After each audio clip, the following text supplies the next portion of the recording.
friends, welcome to this chess video. And I said in a previous video that we can take very simple endgame concepts like the square of the pawn, opposition, triangulation, and put them together to solve fairly complex chess positions. And we have an example of a position before us here. It's a protected passed pawn on c4 versus two passed pawns on the king's side. Now, how to go about solving a position like this? Well, you could try and calculate it, but unless you can see about 18 or 20 moves ahead, it can prove to be quite difficult. So let us take it logically and try to break it down. You can see that these two pawns here, they cannot promote without the help of the white king. The second thing to note is that the white king can advance as far as f4. This is what we call the square of the pawn.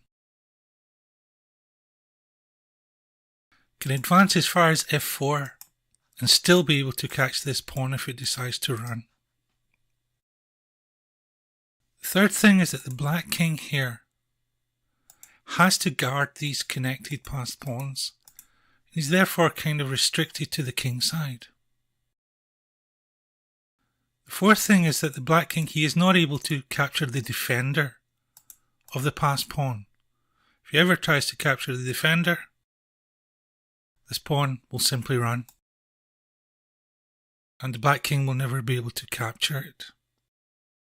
The fifth thing, and probably the most tricky thing, is that if we reach f4 and decide to step out of the square of the pawn, then we need to calculate whether or not we can actually promote our own pawn. And lastly, if we do actually manage to promote our pawn, we should be able to mate the black king. So let's see how all of these simple ideas, square of the pawn, opposition, triangulation, come together to help us solve this rather complex position. So what is the first thing? Well, we've got to bring our king closer to the two passed pawns in order to help them promote. So, king d2. Black has got to move, and he has to keep in front of these pawns, so he plays king g4. But this allows us the opportunity to play a move h4, knowing that black can never capture the defender of the passed pawn. Okay, black got to go, and he's forced once again to keep in front of these pawns to stop them from advancing. And this allows us to bring our king closer with king e2. King g4, king e3, king h5, and here we reach the zenith of the square of the pawn, where we can safely advance, knowing that we can catch the pawn if it ever tries to advance. King h6. Again, black has to retreat again, and this allows us to play the move g4. King g6, h5, king h6. And here is where triangulation helps us, because it's actually our move, but we would much rather it was black's move.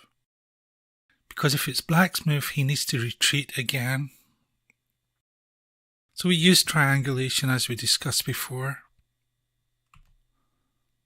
I'm going to come here, here, lose a move, and then get the same position with our opponent to move. So king e4, g5,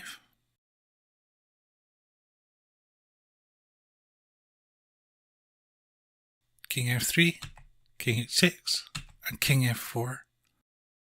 Now we've reached the same position, but it's our opponent to move. It's got to go back. King h7. We can advance our pawn with g5.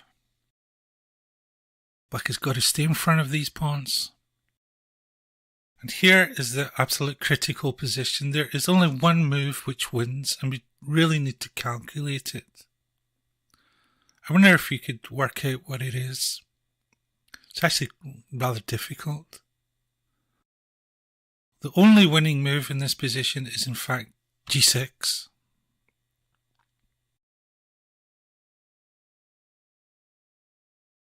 Black plays king to f6. And again we will perform triangulation because we'd much rather it was their opponent's move in this position. Because this will once again force black backwards. So king e4, king g7, king e3, king f6, and king f4. And we have reached the exact same position, but it's their opponent's turn to move.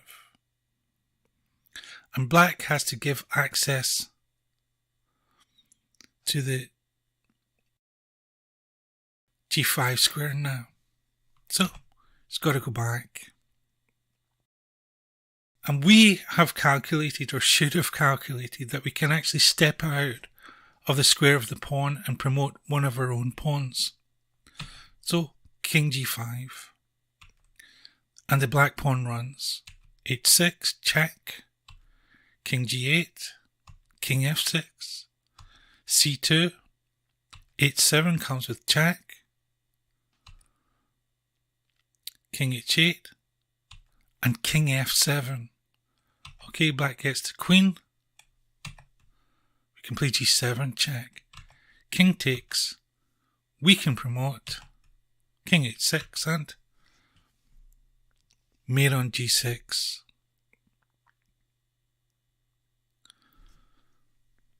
It's a fairly complicated position, I think you agree, and it's quite simply we could not have calculated it, not to its absolute end. But if we just go back, we saw how very simple concepts helped us to formulate a plan. We realised that we had to bring our king to the king side to help these pawns promote. Logically, there was no other way. We could traverse as far as f4, and we used triangulation to reach the same position but force our opponent backwards. We were then able to advance our pawns with the winning move g6. Again we use triangulation. This again forces black giving up control of g5.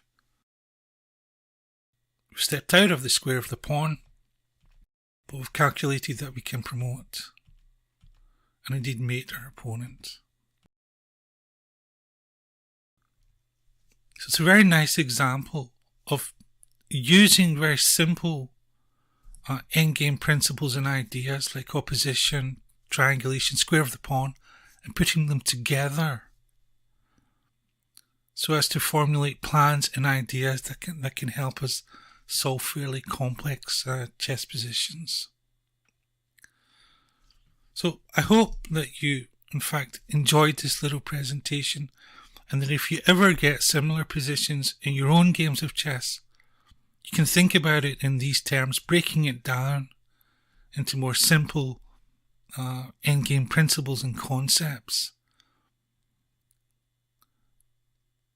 So thank you very much, my chess friends, for taking the time to watch this chess video. I don't know what we're going to do next, but we'll do something that imparts some understanding for us. So thank you very much for taking the time, and I wish you well with your own chess. Take care. Thank you. Bye. Well, she's walking through the